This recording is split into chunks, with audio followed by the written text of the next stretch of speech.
Bismillahirrahmanirrahim. Assalamualaikum. Welcome to our online coaching classes at the platform of Charles Alam College of Health. I am Mansi और anatomy and physiology का आज हम लोगों ने new topic start करना है। हम लोग चैप्टर पढ़ रहे थे सेल का, इसमें हम इंट्रोडक्शन देखा था और डिफरेंट ऑर्गेनेल्स को हम वन बाय वन स्टडी कर रहे हैं। सबसे पहले हम इसके मेन जो कंपोनेंट्स हैं उनको स्टडीज कर चुके हैं।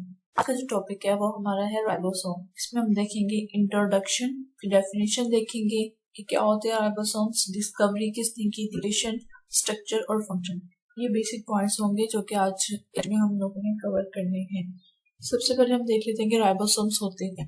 राइबोसोम के बारे में आप लोगों को मैंने क्लास में बताया था, एक छोटा सा कंसेप्ट के स्मॉलेस्ट ऑर्गेनाइजेशन। ये कंसेप्ट आप लोगों का क्लियर था कि प्रोटीन सिंथेसिस किसके जरिए हो रही होती है, हमारी राइबोसोम्स के जरिए हो रही होती है। ठीक है, और राइबोसोम से एक जो बेसिक फीचर जिसे हम कह सकते हैं, यानी कि खसूसियत, अगर हम खसूसियात की बात करें कि हम लोगों ने पढ़ा सेल के अंदर बहुत सारे, सेल की अपनी तो मेम्ब्रेन होती है जिसको हमने सेल मेम्ब्रेन कहना। सेल के अंदर मौजूद जितने भी सेल ऑर्गेनेलिज होते हैं उनकी भी मेम्ब्रेन है जो एक दूसरे से सेपरेशन कर रही होती है। जैसे न्यूक्लियस था, न्यूक्लियस की भी मेम्ब्रेन थी सेपरेट। इसके बाद हमने जो है एंडोप्लाज्मिक रेटिकुलम पढ़ा था, उसकी भी मेम्ब्रेन्स पढ़ी थी। राइबोसोम जो होते हैं वो ऑर्गेनेलिज होते हैं। Ribosomes are small membranous organelle consisting of protein and RNA. यानी कि राइबोसोम्स स्मॉल छोटे जो होते हैं वो ऑर्गेनेलिज होते हैं, नॉन मेम्ब्रेनस, यानी कि ये मेम्ब्रेन लेस भी हम इसे कह सकते हैं, जिनकी कोई अपनी मेम्ब्रेन नहीं होती, कंसिस्टिंग ऑफ प्रोटीन पे मुश्तमिल होते हैं, एंड आरएनए, ये बनते भी प्रोटीन से हैं। और ये प्रोटीन कहाँ से आते हैं? अब क्वेश्चन ये अराइज होता है कि आरएनए और प्रोटीन से तो ये बने हुए होते हैं, लेकिन ये प्रोटीन से आते हैं। बेसिकली ये न्यूक्लियस से आते हैं। न्यूक्लियस से ये प्रोटीन, न्यूक्लियस वाले प्रोटीन को यूज करके आगे सेल में प्रोटीन की जो है ये सिंथेसिस में इन्वॉल्व होते हैं। और राइबोसोम्स को ऑफ प्रोटीन सिंथेसिस भी कहा जाता है। ठीक है, जैसे न्यूक्लियस में ब्रेन या centre, control centre of the cell का था, इसको हम की फैक्ट्री भी कहते हैं क्योंकि प्रोटीन सिंथेसिस में इन्वॉल्व होते हैं। They are only organelle found in the prokaryotic cell. Prokaryotic cells के बारे में हमने पढ़ा था कि प्रोकैरियोटिक सेल्स वो होते हैं जिनमें कोई प्रॉपर न्यूक्लियस नहीं है और ना ही उनके अंदर कोई खास जो होती है वो सेपरेशन होती है या मेम्ब्रेन बॉन्ड स्ट्रक्चर्स होती हैं। की सेल होता है और उसके अंदर ही हर चीज होती है वो फ्लो कर रही होती है, फ्लोट कर रही होती है। ये जो प्रोकैरियोटिक सेल के वाहिद हैं ऑर्गेनेलिक जो प्रोकैरियोटिक सेल्स में पाए जाते हैं। वरना सेल्स के बारे में हम पढ़ चुके हैं कि यूनिसेलुलर होते हैं, इनके एक सेल पे ही मुश्तमिल होते हैं, उसके अलावा उनमें कोई ऑर्गेनेल नहीं पाया जाता और उनका कोई प्रॉपर न्यूक्लियस भी नहीं होगा। ठीक है, तो राइबोसोम को जो हम है राइबोन्यूक्लियो प्रोटीन पार्टिकल्स भी कहते हैं। इनका सेकंड नेम एमसीक्यूज के लिए ऐसे ही है, राइबोन्यूक्लियो प्रोटीन पार्टिकल्स भी इनको कहा जाता है। डिस्कवरी, राइबोसोम को डिस्कवर किसने किया था? Ribosome discovered in 1951 by the Palade. MCQ के लिए इंपॉर्टेंट है कि इसको पैलेडे ने किया था, 1951 में डिस्कवर किया था। They appeared under microscope as granular structure. Granules से निकला, बट ग्रेन्यूल्स का मैं आप लोगों को बता चुकी हूँ कि कोई भी स्ट्रक्चर जो होती है उसको हम जब भी हम राइबोसोम को माइक्रोस्कोप के अंडर ऑब्जर्व करते हैं, ग्रेन्युलर के दिखते हैं, बिल्कुल छोटे छोटे पार्टिकल्स होते हैं, ऑर्गेनेलिज होते हैं। स्ट्रक्चर की अगर हम बात करें राइबोसोम्स के कि स्ट्रक्चर कैसे, तो ये हम डेफिनेशन में भी पढ़ चुके हैं कि प्रोटीन और आरएनए से ये बना हुआ होता है। अब इसको देख लेते हैं कि आप लोगों ने लिखना कैसे है। Ribosome has two main proteins and RNA. इसमें सबसे ज्यादा जो होती है वो आरएनए होता है, अबाउट 65 में आरएनए होता है और 30% होता है। दो मेन प्रोटीन और आरएनए। नेक्स्ट है कि two main subunits are present. Subunit होते हैं, ठीक है, एक यूनिट और दो यूनिट मिलकर बनाते हैं इसको, लार्ज यूनिट और स्मॉल सब यूनिट। अब सब यूनिट होते क्या है? इस तरीके से जो डायग्राम आप लोगों को दिख रहा है, ये दो मतलब दो सेपरेट पार्ट्स होते हैं। एक पार्ट को हम सब यूनिट का नाम देते हैं, जो साइज में बड़ा हम लार्ज सब यूनिट कह देते हैं, और जो साइज में छोटा है उसको हम स्मॉल सब यूनिट कहते हैं। जैसे ये इस डायग्राम में आप लोगों को दिख रहा होगा, ये लार्ज सब यूनिट होता है, ये एक है। सेकंड जो होता है ये स्मॉल यूनिट है। ये दोनों मिल जाते हैं, जब ये मिलते हैं तो क्या बनाते हैं? पूरा राइबोसोम है। अब वन राइबोसोम कंसिस्ट टू सब यूनिट्स, एक लार्ज सब यूनिट और छोटे।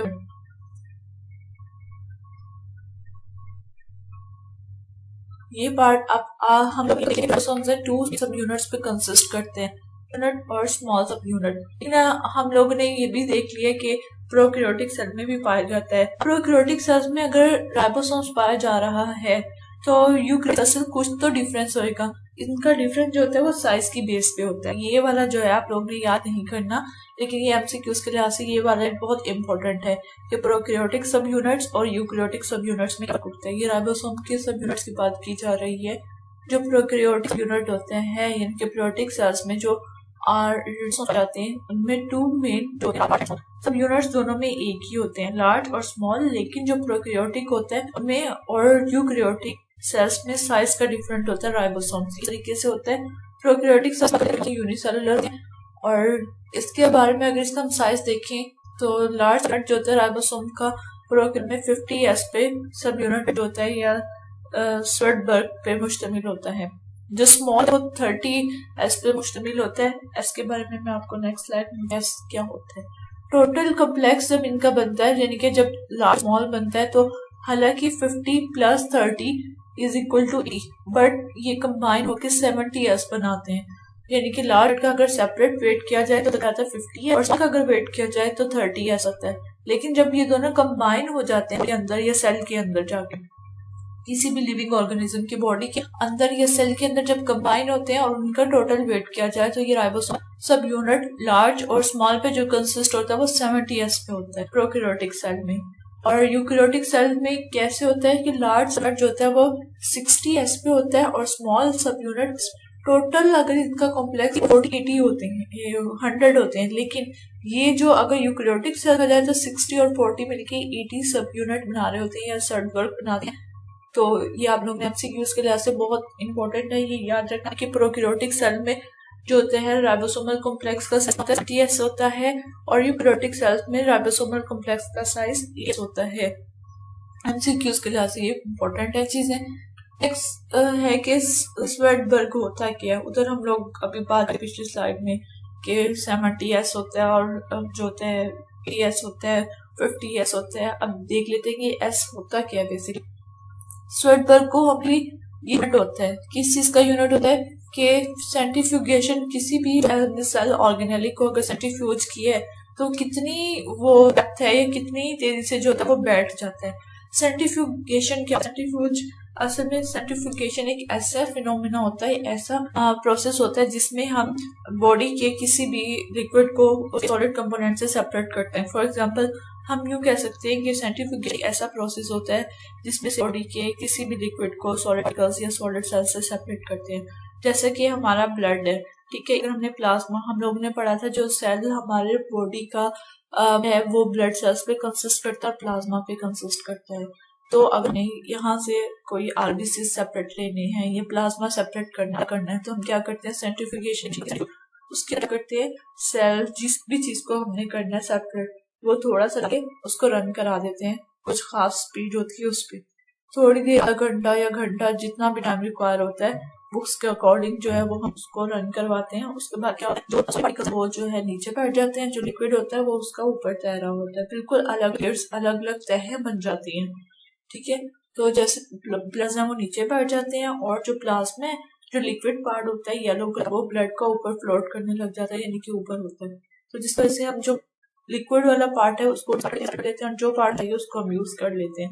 इसी तरीके से राइबोसोम्स का भी ऐसे होता है, ठीक है। सेंट्रीफ्यूज करते हैं चेक करने के लिए। अब जाहिर है एक सेल है, सेल जितने भी ऑर्गेनेलिज्म मौजूद हैं, जब किसी सेपरेट ऑर्गेनेली को स्टडी करना है तो उसकी सेंट्रीफ्यूगेशन की जाती है ताकि उसको सेपरेट किया जाए।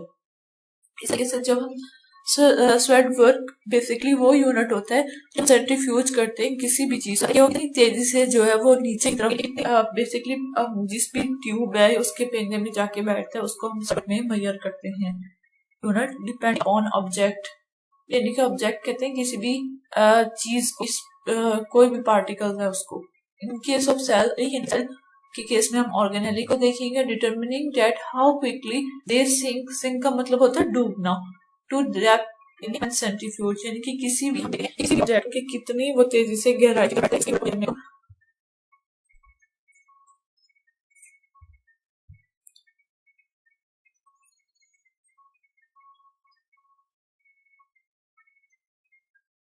नेक्स्ट हम लोगों ने अब लोकेशन देखनी है कि राइबोसोम्स कहाँ पाए जाते हैं।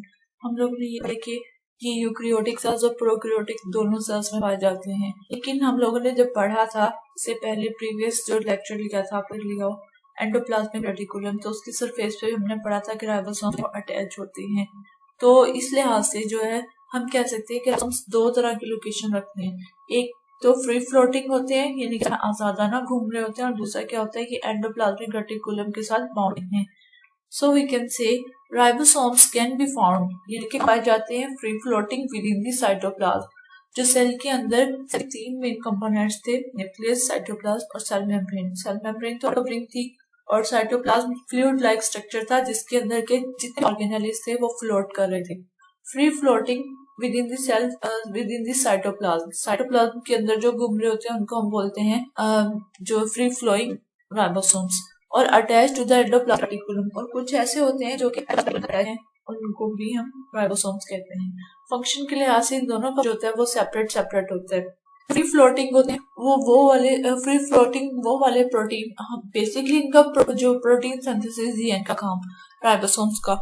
इसी तरीके से फ्री फ्लोटिंग होते हैं वो वाले प्रोटीन बनाते हैं जो कि साइटोप्लाज्म में या सेल के कामों में इन्वॉल्व होते हैं। वो बनाते हैं जो सेल के अंदर चाहिए होती है। एंडोप्लाज्मिक रेटिकुलम वाले वो प्रोटीन सिंथेसाइज करेंगे, सिंथेसाइज का मतलब होता है बनाना, वो वाली प्रोटीन बनाएंगे सेल के अंदर जो कि फ्री फ्लोटिंग वो बनाएंगे जो सेल के अंदर डिफरेंट कामों में इन्वॉल्व होती है। तो हम बोलते हैं कि टू टाइप्स के होते हैं, इसी वजह से हम कहते हैं दो तरह के होते हैं।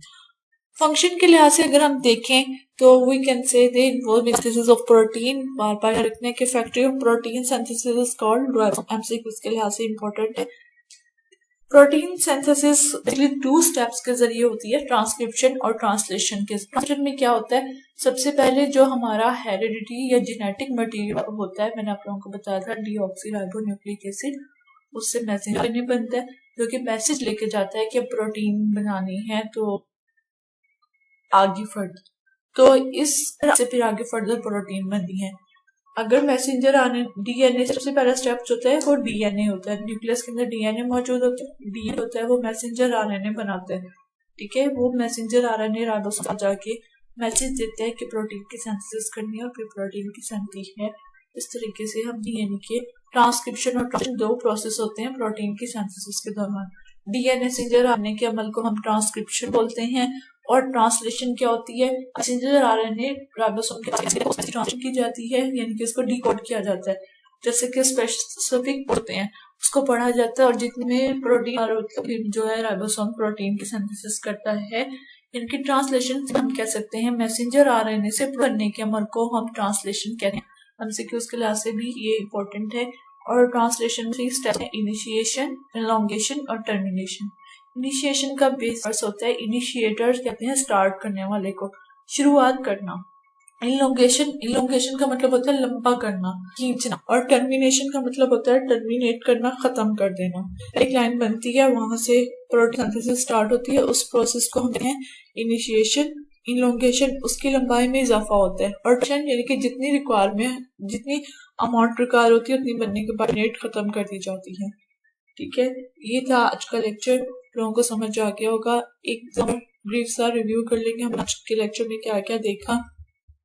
हम लोगों ने आज के लेक्चर में सबसे पहले देखा कि राइबोसोम्स होते क्या हैं, स्मॉल मेम्ब्रेन ऑर्गेनेल्स होते हैं। डेफिनेशन के लिहाज से ये है कि वो स्मॉल पार्टिकल्स होते हैं जो कि राइबोन्यूक्लियो पार्टिकल्स भी कहलाते हैं। न्यूक्लिक राइबोप्रोटीन्स और आरएनए पे मुश्तमिल होते हैं। पैलेडे ने इनको 1951 में डिस्कवर किया। लोकेशन के लिहाज से जो होते हैं फ्री फ्लोइंग भी हो सकते हैं, और इसके अलावा